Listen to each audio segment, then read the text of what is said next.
तो hi hello नमस्कार, क्या हाल चाल, सब मजावा मस्त हो, ठीक हो।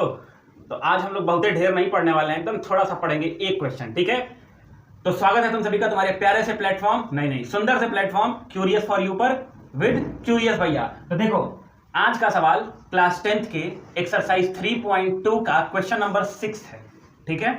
ध्यान से देखना, एकदम ध्यान से पढ़ना है, तुरंत समझ में आ जाएगा। देखो क्या लिखा हुआ है, लिखा है कि given the linear equation 2x + 3y - 8 write the another linear equation in two variables such that the geometrical representation of the pair so formed is intersecting line, second parallel lines, third coincident lines। ठीक है, कुछ नहीं समझ में आया reading में तो देखो मैं तुमको समझाता हूं, एकदम ध्यान से अपने बुक में देखो यहां दिया हुआ ये है क्वेश्चन में कि तुम्हें एक लीनियर इक्वेशन दिया गया है 2x + 3y - 8, ठीक है।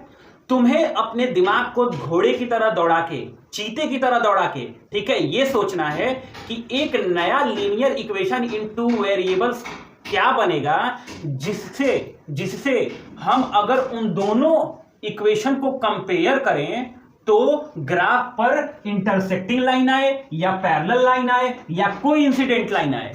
तो एक बात तुम्हें याद होगी तब जब तुमने ओवरव्यू वाला लेक्चर देखा होगा, ठीक है, कि इंटरसेक्टिंग लाइंस के लिए ठीक है, हमेशा a1/a2 is not equals to b1/b2 होता है, ठीक है। और ये हो गया पहला। ये दूसरा हो गया तुम्हारा पैरेलल लाइंस के लिए a1/a2 equals to b1/b2 is not equals to c1/c2 होता है, ठीक है। और तीसरा हो गया, दिखाई दे रहा है ना, तीसरा हो गया तुम्हारा कौन सा, कोइंसिडेंट लाइन। इसमें क्या होता है a1/a2 होता है b1/b2 के बराबर और b1/b2 होता है c1/c2 के बराबर। अब तुम अगर इनमें पूछ दिए कि a1 a2 b1 b2 c1 c2 क्या होता है, तो मैं कुछ करूंगा नहीं, यही बोलूंगा कि जाके ओवरव्यू देख के आओ, ठीक है ना। जाके ओवरव्यू देखो पहले, फिर ये a1 a2 तुम्हें अपने आप समझ में आ जाएगा, ठीक। तो इतनी बातें समझ में आ गई। अब हम लोग दूसरा वाला इक्वेशन बनाएंगे इंटरसेक्टिंग लाइन के लिए। तो हम लोग इसे मिटा देते हैं और पहला वाला पार्ट उठाते हैं जो क्या दिया हुआ है, इंटरसेक्टिंग लाइन। तो इंटरसेक्टिंग लाइन, पहला इक्वेशन क्या दिया हुआ है इसमें, जो इक्वेशन पहले से दिया गया है वो है 2x - 3y + 3y - 8 = 0, ठीक है। ये हमारा हो गया पहला इक्वेशन।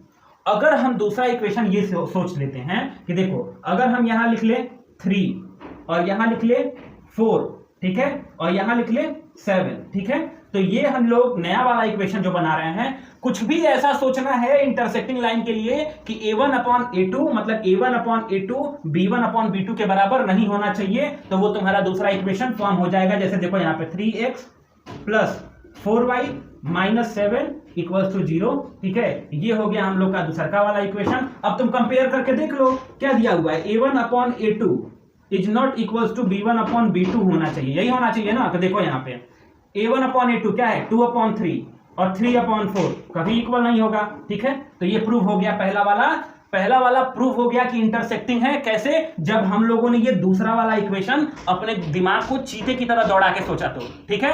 अब हम लोग चलते हैं अपने दूसरे वाले पार्ट की तरफ। देखो यहां मैंने जो इक्वेशन लिखा है, जरूरी नहीं है कि वही इक्वेशन तुम भी लिखो, इसके हजारों इक्वेशन हो सकते हैं यार। तुम अपने दिमाग को दौड़ाओ ना, कई सारे इक्वेशन दिमाग में आएंगे। अब देखो दूसरा सवाल हम लोग देखते हैं, दूसरा पार्ट देखते हैं जो पैरेलल लाइन को दिया गया हुआ है, ठीक है। तो पैरेलल लाइंस के लिए भी पहला इक्वेशन तो यही है, दूसरा इक्वेशन सोचते हैं। तो हमें पता है कि पैरेलल लाइंस के लिए क्या होता है फॉर्मेट, a1/a2, ठीक है, b1/b2 के बराबर होना चाहिए, लेकिन c1/c2 के बराबर नहीं होना चाहिए। ये होता है हम लोग के पैरेलल लाइंस के लिए, ठीक है। तो यहां पे हम क्या लिख लेते हैं, यहां पे लिख लेते हैं हम लोग 4, ठीक है, यहां पे लिख लेते हैं हम लोग 6 और यहां पे लिख लेते हैं हम लोग 7।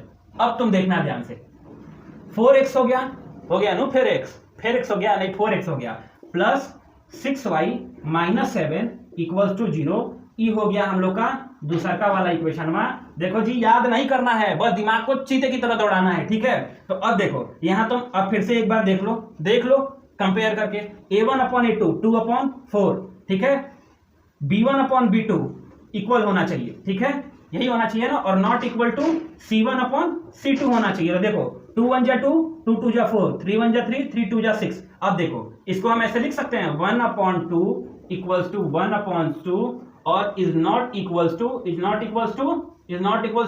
8/7, ठीक है।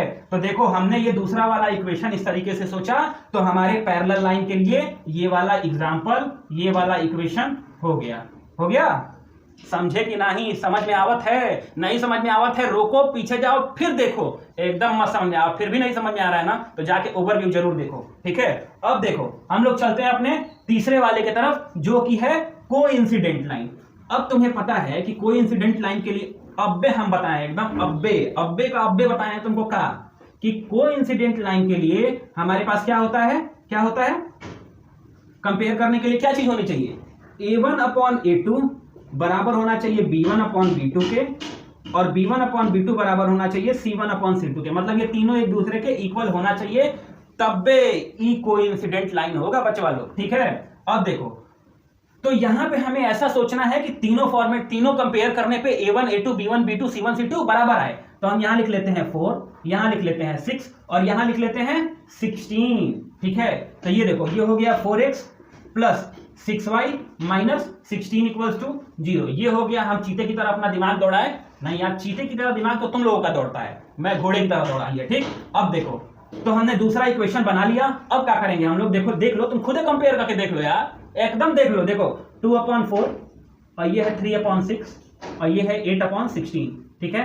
2 1 जा 2, 2 2 जा 4, 3 1 जा 3, 3 2 जा 6 और 8 1 जा 8, 8 2 जा 16। अभी देखो 1/2 बराबर तो होगा ही 1/2 के, कि नहीं होगा ना, ठीक है। ये देखो ये भी हो जाएगा 1/2। तो देखो ये वाला इक्वेशन जो हम लोगों ने सोचा है घोड़े की तरह दिमाग दौड़ा के, ठीक है, ये किसके लिए हो गया, ये हो गया तुम्हारे कोइंसिडेंट के लिए। क्या हो गया, कोइंसिडेंट के लिए ये वाला हो गया।